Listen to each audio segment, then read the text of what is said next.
Desculpe, amado, eu falar isso porque às vezes isso me indigna. Porque um dia Deus teve misericórdia de nós. Um dia nós estávamos pecando, errado. E Deus, pela sua misericórdia, nos tira desse lodaçal de pecado, nos coloca na sua luz. E agora, o que é que nós fazemos? Rejeitamos o nosso Deus e vamos para o caminho que nós voltamos. Voltando ao o próprio vômito, como diz a sua palavra.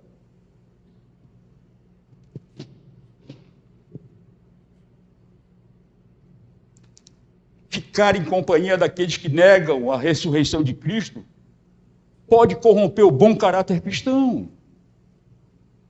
Não devemos deixar de nosso relacionamento com os incrédulos, que o relacionamento com os incrédulos nos afaste de Cristo ou nos leve a enfraquecer na fé. Se nós tivermos um relacionamento de viva com essas pessoas, sem mostrar que nós somos diferentes, não somos melhores, não. Mas nós temos Jesus. Nós fomos lavados no sangue precioso de Jesus, amados. Não existe mais. O pecado que havia, desde o pecado original, foi acabado, acabou. Sabe, com a crucificação de Cristo, carregando aquele madeiro, sendo coroado com aquelas espinhas penetrando no seu cérebro, cansado, ferido, por amor à humanidade. E o que é que nós fazemos com isso?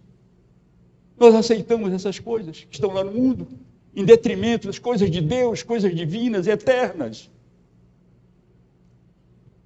Desculpem a forma como eu falo, amados, mas é uma forma de amor, sim. Mas eu não sei falar de outra forma. Mas falo com realidades, de acordo com a palavra de Deus.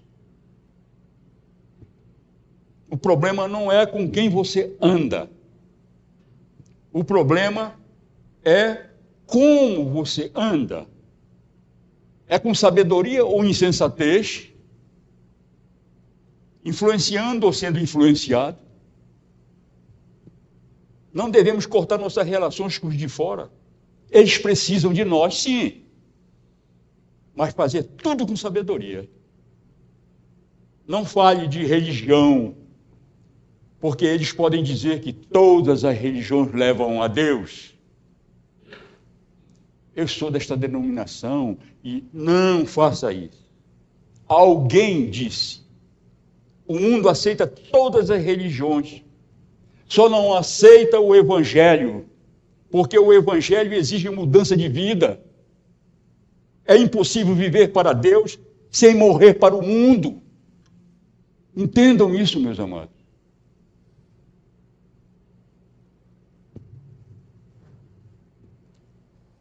Segundo ponto, essas coisas todas devem ser aproveitadas, as oportunidades ao máximo. É o segundo ponto, já está aqui. Essas oportunidades, é preciso nós aproveitar. Qualquer oportunidade, nós precisamos aproveitar. Hoje, quando nós chegamos aqui, eu e com a Luciana, nós vimos aqui na frente, tinha um homem deitado ali na frente, com uma coisa debaixo da cabeça, e nós passamos lá perto dele. Quando nós passamos perto dele, ele se levantou, ficou sentado, olhando para nós. Aquilo veio no meu coração, Senhor, o que é que esse homem aqui, ferido, com os olhos vermelhos, não sei a vida dele, aquilo doeu no meu coração de ver um homem desse jogado, que poderia estar nos caminhos do Senhor. Eu falei para ele assim, comecei a conversar lá, e eu disse para ele, você conhece Jesus? Ele disse assim, eu conheço. Você conhece ou você só fez ouvir dele? Ele disse, já ouvi. Se você sabia que Jesus te ama, assim com as suas feridas, com a sua vida, eu não sei o que você está passando, não sei quem você é, mas Jesus te ama. Sabia disso? Ele ficou olhando um tempo para nós dois, para mim e para a Luciana, e ficou pensando. Eu disse, você precisa conhecer Jesus. Porque Ele é o único Salvador. Só Ele pode salvar. Só Ele pode transformar. Mas você precisa aceitar Jesus para ter esse conhecimento. Você aceita Jesus? Eu aceito. Ele aceitou agora na porta. A honra e glória do Senhor. Estava ali sentado lá na frente.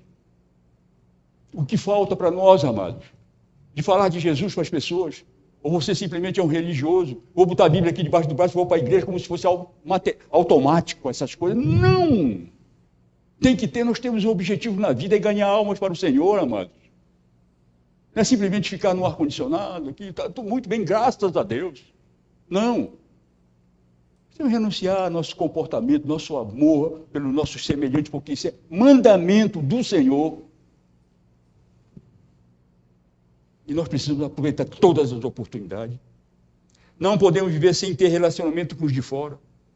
Devemos aproveitar ao máximo as oportunidades para testemunhar de Cristo em nossa vida, porque elas podem não acontecer novamente. As oportunidades não podem acontecer. Você tem uma oportunidade e você perdeu aquela oportunidade e não vai ter outra. Vai ser difícil. Aproveite as oportunidades de falar de Jesus, de testemunhar da sua vida. Esse é o verdadeiro discípulo de Jesus. Não aquele que fica com teoria, não, eu vou primeiro orar ali, porque depois... Não, amados, é qualquer hora. Todos nós somos pastores, todos vocês são pastores, nós somos pastores, nós somos missionários, porque nós temos uma missão. Não são só os missionários, não é só a nossa Jamilá, não é só a Paula, não é só o Fernandinho. Não! Todos nós somos missionários, nós fazemos missão aqui. Deus, quando manda, as pessoas vão para outro lugar. O chamado, obedece o chamado, mas nós fazemos aqui missão de falar de Jesus para as pessoas que ainda não conhecem. Essa é uma missão maravilhosa. E essas são as oportunidades que aparecem, que nós precisamos aproveitar. É nossa tarefa e obrigação mostrar aos incrédulos o caminho da salvação. Sabe, os anjos não fazem isso, sabe? Não fazem, não. Mas nós podemos fazer isso, como discípulos de Jesus. É questão de vida ou morte eterna para eles. Uma ilustração, mas uma senhora, uma mulher abençoada, pregadora da palavra, ela pregava numa praça pública sobre o amor de Deus. E, de repente, uma pessoa passou lá e pegou uma batata e jogou no rosto dela. A batata. Ela pegou a batata, botou no bolso do vestido, guardou no vestido e continuou a pregar. Quando terminou o culto, ninguém entendeu por que ela guardou a batata. Depois de muito tempo, ela aparece com um saquinho de batatas como oferta para a cesta do amor lá naquela igreja. Alguém perguntou: onde você comprou essas batatas? Essas batatas são fruto, ela respondeu, daquela batatada que eu levei. Eu plantei e ela produziu. Estou transformando aquela afronta em uma oportunidade para glorificar a Deus através da minha oferta. Amém, amado? Alguém disse, amado, sempre tenho prontas as suas ferramentas. Deus apresentará o serviço oportunamente. Isso é o que Deus faz para todos nós. Eu tenho as ferramentas, estou te dando as ferramentas. Agora as oportunidades eu vou te dar. E você tem que aproveitar. Né? Nós vemos na Bíblia vários exemplos de pessoas que não perdiam oportunidades. Filipe e o eunuco, Atos 8, 26, 38. De repente o Senhor diz, vai para lá, para aquele lugar, encontra aquele eunuco, ele é o eunuco da Candace, rainha do lugar e tudo mais, fala para ele, e ele não perdeu a oportunidade, foi lá e ganhou o eunuco para o Senhor. Atos 26, 8, 26, 38. Paulo, mesmo na prisão, ele ganhou Onésimo, aquele escravo. Claro, e Jesus Cristo, o nosso Senhor, nosso Mestre? Por exemplo, A mulher samaritana no encontro que teve com o Senhor, no encontro com Deus que ela teve. João 4, 1 a 42. Tudo isso, amados, oportunidades que nós precisamos aproveitar. Nós hoje também precisamos aproveitar o tempo testemunhando de Cristo em nossos relacionamentos com este mundo. As oportunidades que se nos apresentam devem ser aproveitadas sempre com o objetivo maior, que é levar os incrédulos para Deus. Qualquer um evento, qualquer coisa, amados, tem que ter o objetivo final. Não é só se divertir, não é só isso, não. É ganhar almas para o Senhor. Os eventos têm que ser isso. Qualquer coisa que façamos numa igreja, o evangelismo está feito isso aqui, o evangelismo é isso. O objetivo é ganhar almas para o Senhor. Grupo familiar é ganhar almas para o Senhor. Discipulado é levar as pessoas a outros, ganharem pessoas para Cristo. Sempre tem que ter esse objetivo nas nossas vidas. É por isso que nós não vivemos de programas. Programas é um programa aqui, mas não levam aos objetivos maiores, que é ganhar almas para o Senhor. Vamos fazer isso, vamos fazer aquilo. Qual é o objetivo? É ganhar pessoas para Cristo? Se não for isso, é melhor não ter. Vocês estão me entendendo? O objetivo é ganhar almas, Senhor, amigos, para o Senhor. Ganhar almas. Talvez a gente fique pensando, o que é que nós estamos fazendo aqui na Terra? Por que o Senhor teve misericórdia das nossas vidas um dia? Por quê? Por que Ele morreu na cruz do Calvário por nossa vida, pelos nossos pecados? Por quê? É uma pergunta que a gente não deve fazer para Deus, fazer para nós mesmos. O que é que eu faço aqui? Eu só quero ter um título de ser discípulo de Jesus, ser isso, ser aquilo. Não me interessa título. Eu não me interesso por título. Eu me interesso aquilo que você vai fazer, a obra de Deus, para ganhar almas para o Senhor. Eu preciso ter essa realidade nos nossos corações. Nós fomos chamados, amados. Não foi para passar a mão e apaziguar coisas, não. Falar de Jesus, o Senhor dos Senhores, para que nós sejamos transformados e fortalecidos na fé.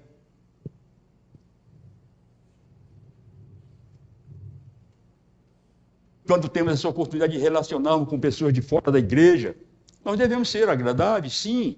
Temos um momento de levar a palavra a eles, mas não só ficar nisso, mas direcionando-os a visitarem um grupo familiar e depois a igreja do Senhor. Esse é o objetivo. Vamos fazer isso, vamos fazer aquilo. Qual é o objetivo? Ah, não, é porque... Não! Tem a EBF das crianças. Qual é o objetivo do EBF? É que aquelas criancinhas tomem uma decisão por Cristo. Esse é o objetivo. E tem alcançado aqui nesta igreja.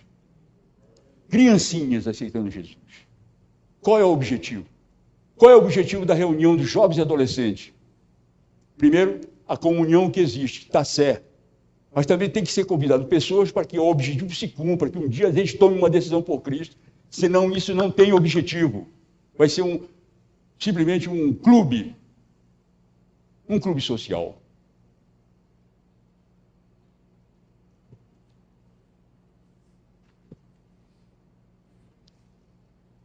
Isso é aproveitar as oportunidades, amor.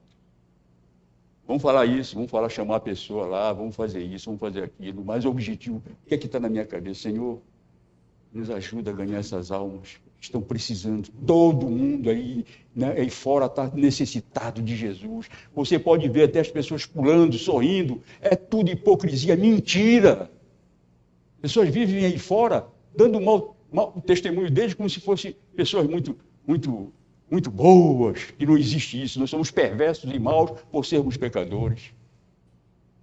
Mas nós precisamos fazer a vontade de Deus e não esperar que as pessoas se agradem de você, sabe? Que se coloquem numa rede, olha, essa pessoa é uma abençoada.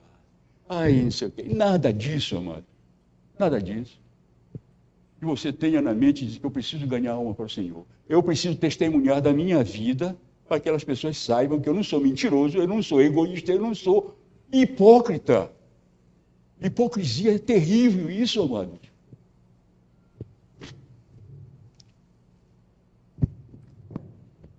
Isso tudo é aproveitar essa oportunidade. Pessoas que estão nas trevas precisam conhecer a luz. Jesus, até no momento de diversão, devemos ter em mente o objetivo maior, que é conhecer a Jesus, não a ficar apenas na diversão. Não. O apóstolo Paulo, ele mostra que as nossas relações com os de fora devem ser as mais agradáveis possíveis. A nossa palavra deve ser sempre agradável e nos mostre que dependemos totalmente de Deus. Nada de piadinhas que não edificam nem a eles, muito menos a nós. Piadinhas indecentes e coisinhas, aquela encarnar um no outro, essas coisas todas. Isso não é de Deus. Ainda mais dando um testemunho mau para as pessoas de fora. Nós nunca mostrarmos orgulhosos, vaidosos, como espirituais superiores a eles. O orgulho religioso é um grande inimigo, assim como a vaidade, amado.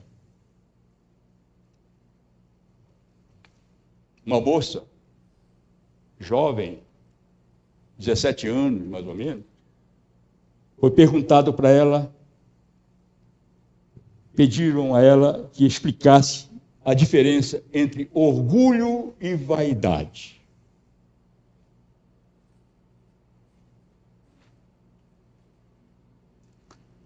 Ela, depois de pensar um pouco, de meditar, ela respondeu: o orgulho quer dizer que não me importo muito com você.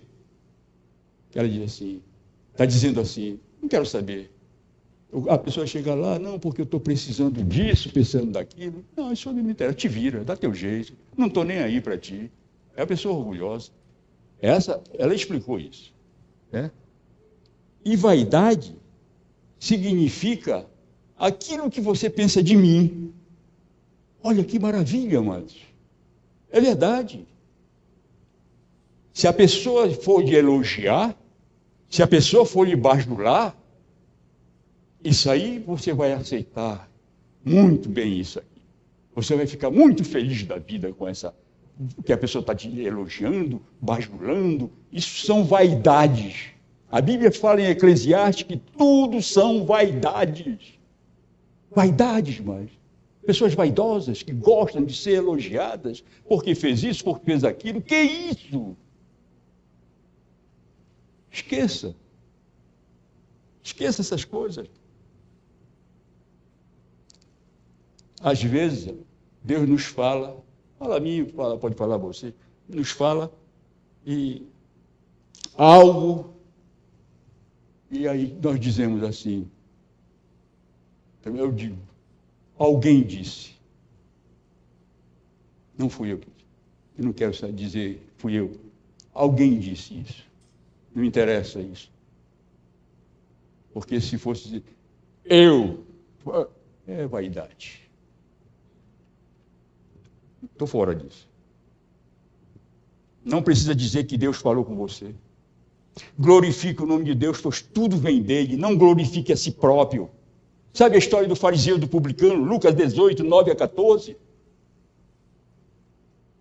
O fariseu sobe para lá para orar e bota a mão. Olha, eu dou do cominho, do coentro, blá, blá, blá, não sei o que, e tudo mais. E aqui, aquele publicano, bate a mão no peito e diz, Senhor, pecador eu sou, pela tua misericórdia. Jesus diz, aquele sim, ele vai para a casa dele em paz. Aquele está certo. Ele não foi vaidoso, ele não quis mostrar coisas, não. Ele reconheceu o seu ser pecador com humildade. Vamos falar de novo, relacionamento comum. Precisamos dizer a palavra certa, na hora certa, sempre com amor. O tom de voz que devemos usar é de amor. E o próprio tom demonstra o nosso verdadeiro amor. Sempre respeitando. Ainda que não aceitando as ideias daqueles com quem nos relacionamos, nós precisamos ganhá-los, mostrando amor e firmeza na nossa fé em Cristo. Nossas palavras devem ser temperadas com sal. ou seja, saborosas, criativas, bem-humoradas, positivas, coerentes com a nossa fé, sadias e nunca corrompidas. Amados, sabe de umas coisas que eu faço? Eu sempre fiz isso. Eu chego num lugar, em qualquer parte que eu vejo, onde eu ando, eu vejo uma pessoa com uma camisa do Remo, né? Eu digo assim, puxa, meu amigo, eu nem conheço a pessoa. Essa cor dessa camisa é bonita, né? Bem, olha, tudo orgulhoso, é verdade. Agora, só o que é feio é esse CR que tem aí. Eu não gosto muito dele. Ele começa a achar graça. Ah, eu sei que você é do Paysandu, né? Daí eu digo, não, não é nada disso. Mas, tá. E começamos a conversar, ele começa a achar graça, e nós vamos ter um relacionamento com a pessoa. Tudo bem. E ele diz assim, mas qual é o seu time? Você é do Paysandu, né? Eu digo, não. Eu sou de um time que nunca perde. Eu sou mais que vencedor porque meu time é Jesus Cristo. Ele disse, sim, claro. Olha, são oportunidades, amados, que nós precisamos falar. Eu encontro um cara do Paysandu, com aquela camisa com um pezinho bem aqui, eu digo, rapaz, essa tua cor dessa tua camisa é muito bonita. Agora, esse pezinho aí é uma coisa que não dá para entrar na minha mente. Diz, você é do Remo, né? Eu digo, não, eu sou do time que nunca perde. Eu sou de Jesus Cristo. Ele sorri, ele diz, é verdade. Amado, isso é relacionamento. Eu não quero saber se o cara é macumbeiro, eu não quero nem saber. Eu não quero saber nada disso. Nós precisamos ter esse relacionamento. Com humor, sabe? Com respeito, agradavelmente, né? E às vezes eu falo muito alto, tem pessoas que param para pensar, dizer, que vai dar briga aqueles dois ali, porque aquele é do outro time, ele está mexendo com a camisa daquela pessoa ali. E já começa a envolver as pessoas. Quando eu digo, no final, que eu sou do time de Jesus, que é o vencedor, daí a pessoa diz, bem, esse cara não é nada disso aí, é outra coisa. Então, isso são meios que nós temos, a oportunidade que Deus nos dá para falar de Jesus, sabe? Não é impor nada a ninguém. Acho que as pessoas vejam. Eu vou na feira, eu conheço um bocado de gente lá, todo mundo fala comigo, eu nem sei nem o nome deles. Eles vêm e conversam comigo, É relacionamento. Eu não aceito o que estão vivendo, vocês estão vivendo no pecado, vocês estão errados, eu não quero saber disso, é problema deles. Agora, se eles vierem comigo e dizer assim, o que eu devo para ser mudado? Aceita Jesus, porque Ele vai te transformar. Eu não vou impor nada disso. Mas Ele nos dá oportunidade para falarmos de Jesus. Esse é o nosso objetivo aqui na Terra. Não é nos vestirmos de pessoas orgulhosas, pessoas que são mais espirituais do que os outros, sabe? Não, ali a pessoa lá do mundo, eu não vou falar. Não, estou fora. Aquele aí é meu irmãozinho, então, nada disso, amado. É qualquer uma pessoa. Há pessoas que estão precisando de Jesus. Eles não falam, mas você pode, pelo discernimento do Espírito Santo, saber quando eles estão com preocupação, com problemas na família, em casa, na rua, em qualquer parte que esteja, na escola, na faculdade, no trabalho. Precisamos ver isso. É por isso que nós estamos aqui nesta terra. Não há outro meio de nós fazermos isso. Nós sentirmos, por empatia, o que é que o outro está sentindo. Se eu estivesse no lugar do fulano, como seria a minha vida? Se eu estivesse numa calçada aí, jogado no chão, sem esperança nenhuma, e viesse alguém e dissesse para mim, olha, tu tem jeito sim, tu pode ser transformado. Você já imaginou como é que a gente se sente? Tem alguém que se importa conosco? Jesus, Ele se importa com todos nós, porque Ele nos ama, amados. Nós somos amados do Senhor. Somos filhos de Deus. Nós somos frutos, Pai. O Senhor nos criou a sua imagem e semelhança. O nosso DNA foi criado por Deus. Ninguém, nunca, jamais alguém será para alguma pessoa humana como nós, com nossos defeitos, com nossos neurônios, com nossa sabedoria, inteligência, o que for. Só Deus pode fazer isso. E só Ele pode curar também. Só Deus pode curar a sua alma, a nossa alma, a ansiedade, a depressão. Só Deus cura, mano. Vou continuar falando isso o resto da minha vida. Porque eu sei o que eu falo. Eu sei o que Deus pode falar e diz. Só Ele cura, só Ele trata. Não vá atrás de mentiras dos livros seculares. São bons para a faculdade. Isso aí, aqui no universo, aqui na Terra. Mas no universo, Deus está acima de tudo.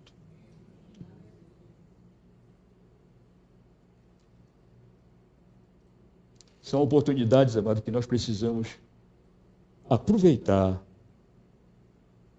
Sabe que às vezes as pessoas dizem que um raio não cai no mesmo lugar. Eu não concordo com isso. Um raio não cai no mesmo lugar. Outro raio, cai um raio aqui, outro raio vai cair no mesmo lugar. Eu não concordo. Porque às vezes ele cai. Não cai naquele mesmo lugar, mas cai no mesmo endereço. Está entendendo? Vocês entenderam isso? A pessoa não diz, não, o raio não cai no mesmo lugar e tal. Não cai? Cai sim. Não cai no mesmo lugar que aquele raio primeiro caiu. No mesmo furo que ele fez, ele não cai. Probabilidades são mínimas. Mas no endereço, naquele lugar, pode cair sim. Tem exemplo lá no Rondon, caiu um raio na casa da mulher e tem para-raio. Pegou fogo lá em cima, uma casa. Há uns 8 anos por aí assim. Quando foi agora esse mês, caiu outro raio lá no quintal da casa. Não foi no mesmo lugar, mas foi no mesmo endereço. Então, amados, a gente precisa entender isso. Outra coisa que eu estava falando sobre a questão de andar com as pessoas erradas e aceitar as coisas que eles estão fazendo, dizendo para nós, mostrando para a gente, andando. Há um ditado que tem umas pessoas idosas aqui, mais idosas do que eu aqui, que pode se lembrar disso, que diz assim, dize-me com quem tu andas e te direi quem tu és. Era sobre aquela questão de andar com essas pessoas. Quem é que se lembra desse ditado aí? Pois é, eu ouvi isso depois, agora, não vivi essa época. Mas...